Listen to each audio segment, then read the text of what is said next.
침묵의 대가. 어머, 김 이사님. 아직도 짐 정리 안 하셨어요? 오늘이 마지막이라며요. 회사 열쇠 반납하세요. 40년을 지켜온 책상 앞에서 저는 서랍을 열었습니다.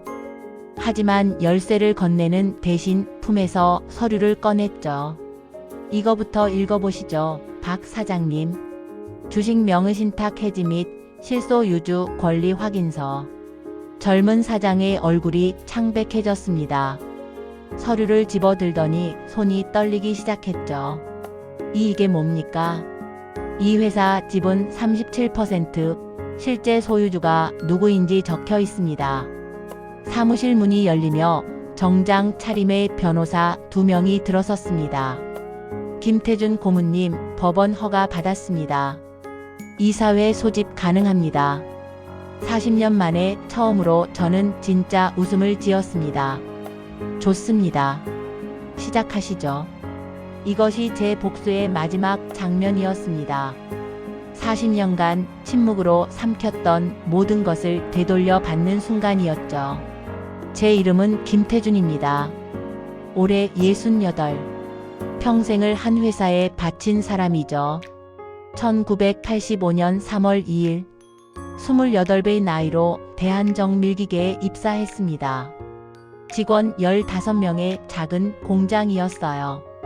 창업주는 박철수 회장님이었죠. 태준이, 우리 회사 키워보자.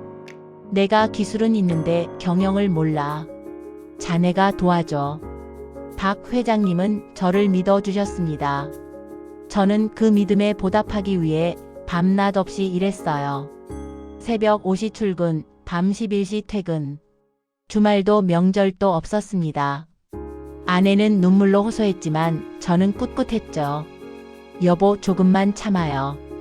회사가 커지면 우리도 편해질 거요. 하지만 그 조금은 40년이 되었습니다. 회사는 제 헌신 덕분에 빠르게 성장했습니다. 저는 밤새워 거래처를 발굴하고 은행을 뛰어다니며 자금을 융통했죠. 1992년 대기업과 첫 납품 계약을 따냈습니다. 박 회장님이 제 어깨를 두드리며 말했어요. 태준이 자네 덕분이야. 자네가 없었으면 우리 회사 진작 망했어. 그 말 한마디면 충분했습니다. 저는 더욱 열심히 일했죠. 1995년 직원이 100명을 넘었습니다. 공장도 3배로 확장했어요. 저는 전무이사로 승진했습니다. 하지만 집에서는 점점 투명인간이 되어갔죠. 아들의 입학식도 딸의 졸업식도 가지 못했습니다. 아내의 생일도 까먹기 일쑤였어요. 아빠, 우리 아빠 맞아? 초등학교 3학년이던 딸이 제게 물었습니다. 그 말이 가슴을 후볐지만 저는 회사로 도망쳤죠. 2003년 박 회장님이 갑자기 쓰러지셨습니다. 심근경색이었죠. 병상에서 저를 부르셨어요. 태준이, 내 아들 준혁이를 잘 부탁하네. 아직 애송이지만 자네가 가르쳐주게. 박 회장님의 아들 박준혁. 당시 28배 젊은이였습니다. 미국 유학파의 MBA 출신이었죠. 하지만 현장 경험은 전무했습니다. 저는 그를 처음부터 가르쳤어요. 준혁 씨, 이 기계는 이렇게 작동합니다. 거래처와는 이렇게 협상하는 거예요. 준혁은 고분고분했습니다. 저를 김 이사님이라고 부르며 존경의 눈빛을 보냈죠. 이사님, 정말 감사합니다. 이사님 덕분에 배우는 게 많아요. 저는 그가 진심이라고 믿었습니다. 2005년 박 회장님이 돌아가셨습니다. 장례식장에서 준혁이 제 손을 꽉 잡았어요. 이사님, 앞으로도 저를 잘 부탁드립니다. 아버지처럼 의지하겠습니다. 저는 그 약속을 믿었습니다.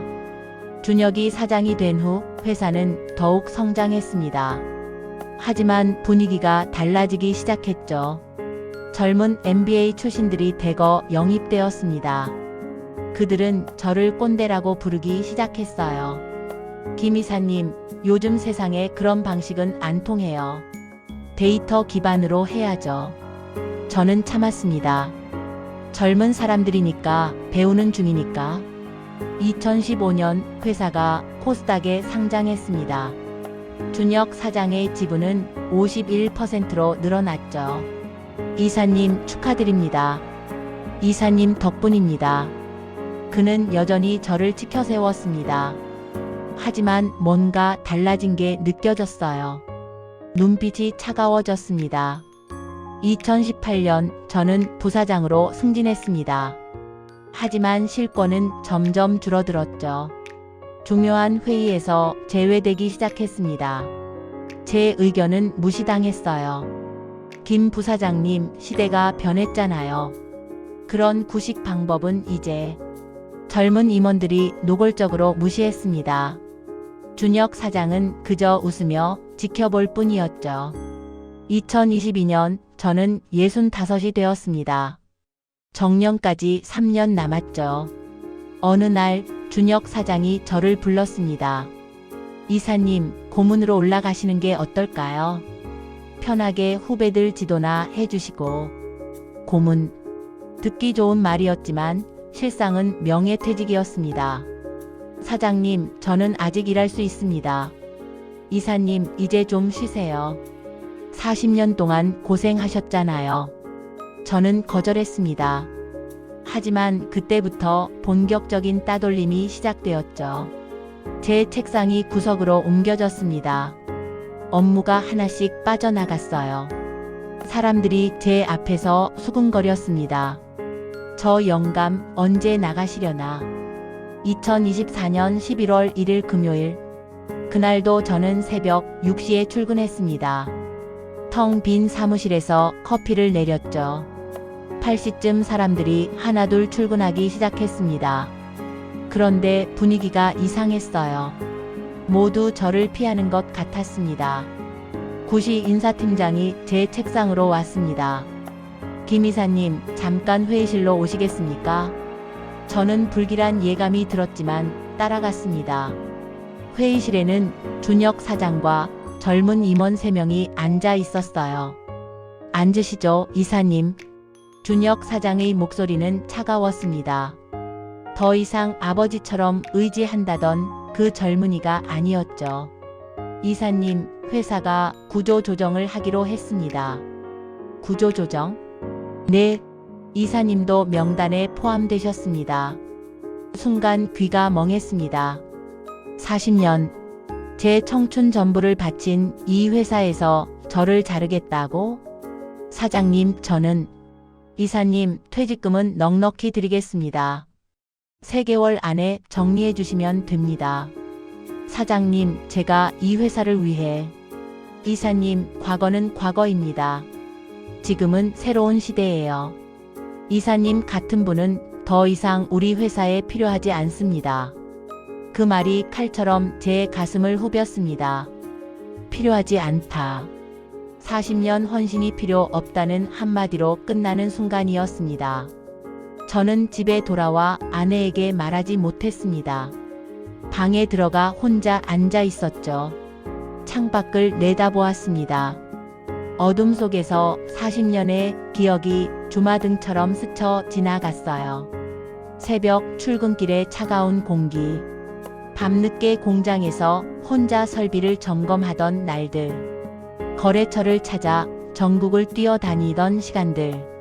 그 모든 것이 필요 없다는 한마디로 사라졌습니다.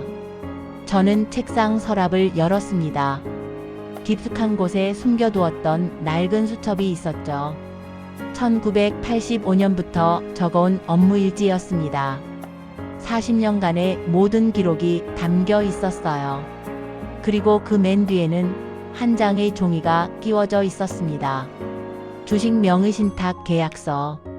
1992년 8월 15일자. 박철수 회장과 저 사이에 맺어진 비밀 계약이었죠. 32년 전으로 돌아갑니다. 1992년 여름 회사는 큰 위기를 맞았습니다. 주거래 은행이 갑자기 대출을 회수하겠다고 통보한 거예요. 태준이 큰일이야. 돈이 없어. 박 회장님이 창백한 얼굴로 저를 찾아왔습니다.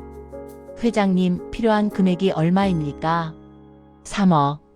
당장 다음 주까지 3억이 필요해. 당시 3억은 천문학적인 돈이었습니다. 저는 고민 끝에 결정했죠. 회장님, 제가 돈을 마련해 보겠습니다. 저는 살던 집을 팔았습니다. 부모님께 물려받은 땅도 팔았어요. 아내 몰래 대출도 받았습니다. 3억 2천만 원. 제 인생의 전 재산이었죠. 태준이 미안하네. 이 은혜를 어찌 갚아야 할지. 박 회장님은 눈물을 흘리며 제 손을 잡았습니다. 회장님, 조건이 있습니다. 뭔가? 이 돈으로 회사 지분을 주십시오. 하지만 명의는 회장님 앞으로 해주세요. 저는 그저 일하는 사람으로 남고 싶습니다. 태준이 왜 그러나? 회사 내부에서 제가 지분을 가진 걸 알면 일하기 어려워집니다. 그냥 월급쟁이로 남고 싶어요. 박 회장님은 고개를 끄덕였습니다. 알았네. 대신 이 계약서는 꼭 보관하게. 언젠가 필요할 날이 올 거야. 그렇게 저는 회사 지분 37%의 실소 유주가 되었습니다.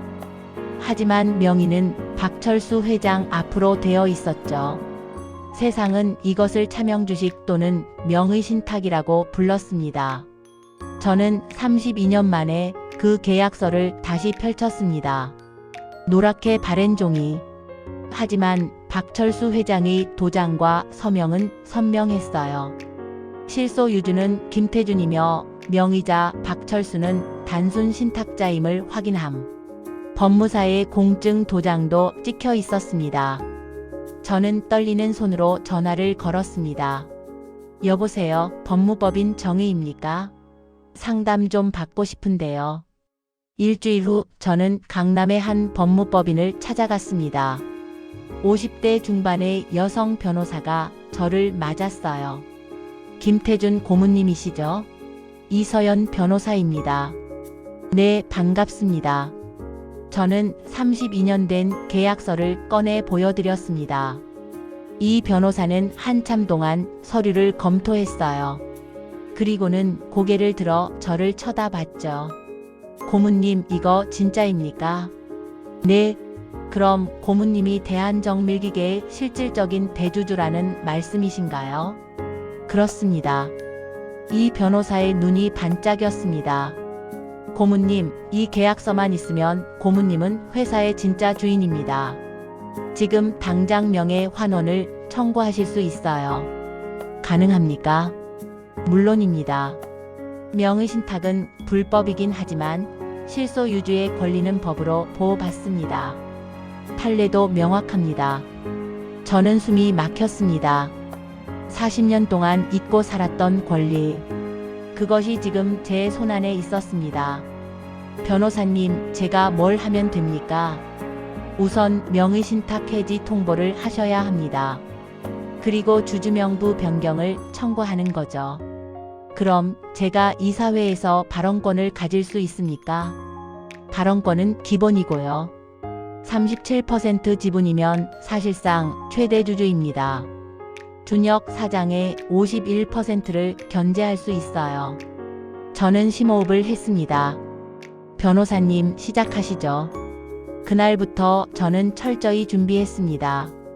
낮에는 여전히 회사에 나가 구석 자리에 앉아 있었어요. 사람들은 저를 곧 나갈 늙은이로 취급했죠. 하지만 밤에는 변호사 사무실에서 서류를 준비했습니다. 32년간의 회사 기록을 모두 정리했어요. 제가 기여한 부분, 제가 따온 계약들, 제가 세운 공을 하나하나 문서화했습니다. 이 변호사는 감탄했어요. 고문님, 이 정도 기록을 가진 분은 처음 봅니다. 이건 역사책 수준이에요. 2개월이 지났습니다. 회사에서는 제 퇴직 준비가 착착 진행되고 있었죠. 김 이사님, 다음 달 말일까지 자리 정리해 주시면 됩니다. 인사팀장이 차갑게 통보했습니다. 알겠습니다. 저는 고분고분하게 대답했어요. 속으로는 피식 웃으면서요. 퇴직 하루 전날이었습니다. 저는 이 변호사와 함께 법무법인 회의실에 앉아 있었어요. 고문님, 내일 아침 9시에 법원에서 임시주 주총회 소집 허가가 나옵니다. 좋습니다. 그리고 오늘 오후 5시에 내용 증명을 발송하겠습니다. 박준혁 사장 앞으로요. 어떤 내용입니까? 명의신탁 해지 통보 및 주주권 행사 통지입니다. 저는 고개를 끄덕였습니다. 시작하시죠. 오후 5시 정가. 박준혁 사장의 이메일과 휴대폰으로 내용 증명이 발송되었습니다. 명의신탁 해지 및 주주권 행사 통지서. 귀하가 보유 중인 대한정 밀기계 주식 중 37%는 실소 유주 김태준의 명의신탁 재산임을 통지합니다. 본 통지로서 명의신탁을 즉시 해지하며 주주명부 변경을 요구합니다. 다음날 아침, 저는 평소와 다름없이 새벽 6시에 출근했습니다. 하지만 오늘은 혼자가 아니었죠. 이서연 변호사와 법무법인 변호사 3명이 함께였습니다. 고문님, 준비되셨죠? 네, 우리는 회의실로 들어갔습니다. 이 변호사가 테이블 위에 서류들을 펼쳤어요. 8시 30분, 준혁 사장이 급하게 회사로 들어왔습니다. 얼굴이 새하얗더군요. 김 이사님. 아, 사장님. 오셨습니까? 저는 태연하게 커피를 마시고 있었습니다. 이게 무슨 짓입니까? 어제 받은 그 황당한 문서가 뭡니까? 무슨 문서요? 명의신탁이라니. 말도 안 되는 소리를. 저는 천천히 자리에서 일어났습니다. 사장님, 회의실로 가시죠. 설명해 드리겠습니다. 회의실에는 준혁 사장과 그의 측근 임원 5명이 앉았습니다. 저는 반대편에 이 변호사 일행과 함께 앉았어요. 사장님, 이게 뭔지 아십니까? 저는 32년 된 계약서를 테이블 위에 펼쳤습니다. 준혁 사장이 서류를 집어들었어요. 읽어 내려가던 그의 얼굴이 점점 창백해졌습니다. 이건 1992년 8월 15일 제가 회사를 살리기 위해 제 전 재산 3억 2천만 원을 투자했을 때 작성한 계약서입니다. 하지만 귀하의 아버님 고 박철수 회장님과 제가 직접 서명하고 법무사 공증을 받은 정식 문서입니다. 준혁 사장은 아무 말도 하지 못했습니다. 이 변호사가 차분하게 설명했어요. 박준혁 사장님, 이 계약서에 따르면 현재 사장님이 보유하신 주식 중 37%는 김태준 고문님의 재산입니다. 그럴 리가. 아버지께서 그런 말씀을. 돌아가신 박철수 회장님께서 사장님께 말씀 안 하신 모양이네요. 아마도 사장님이 어리셨으니까요. 준혁 사장의 손이 부들부들 떨렸습니다. 저는 그 모습을 지켜보다가 입을 열었죠. 사장님, 제가 40년간 이 회사를 위해 일한 건 돈 때문이 아니었습니다. 진심으로 이 회사를 사랑했기 때문이에요. 하지만 사장님은 저를 필요 없다고 하셨죠. 40년 헌신이 그 한마디로 끝나는 줄 아셨습니까? 제 목소리는 차가웠습니다. 이제부터 제 권리를 찾겠습니다. 법이 정한 대로요. 일주일 후 임시이사회가 소집되었습니다. 법원의 허가를 받은 정식 절차였죠. 이사진 전원이 참석했습니다. 그리고 저 김태준이 37% 지분을 가진 주주 자격으로 앉아 있었어요. 준혁 사장이 떨리는 목소리로 회의를 시작했습니다. 그럼 이사회를 시작하겠습니다. 저는 손을 들었죠. 의장님, 발언권 요청합니다. 허가합니다. 저는 자리에서 일어났습니다. 여러분, 저는 김태준입니다. 오늘부터 이 회사 지분 37%를 보유한 주주로서 이사회에 참석하겠습니다. 회의실이 술렁였습니다. 젊은 임원 하나가 비웃듯 말했어요. 김 이사님, 농담이 아닙니다. 여기 법원 인정 서류가 있습니다. 이 변호사가 서류를 돌렸습니다. 또한 저는 오늘부로 현 경영진의 경영 실태에 대한 감사를 요청합니다. 뭐라고요? 준혁 사장이 벌떡 일어났습니다. 37% 주주의 권한입니다. 법적으로 정당합니다. 다음 날부터 외부 회계법인이 투입되었습니다. 회사의 모든 장부가 열렸죠. 그리고 하나둘 문제가 드러나기 시작했습니다. 고문님, 이거 보십시오. 지난 3년간 사장 일가의 사적 유용 의혹이 있습니다. 대략 15억 원 정도로 추정됩니다. 저는 이를 악물었습니다. 감사가 진행되면서 회사 내부가 갈라졌습니다. 오래 근무한 직원들은 제 편으로 돌아섰어요. 고문님, 저희가 몰랐습니다. 고문님이 진짜 주인이셨다니. 3개월 후 정기주주총회가 열렸습니다. 저는 손을 들었습니다. 현 경영진은 회사 자금을 사적으로 유용했습니다. 15억 원. 지난 3년간 사장 일가가 빼돌린 돈입니다. 법인카드로 골프장 회원권을 샀습니다. 개인 명의로요.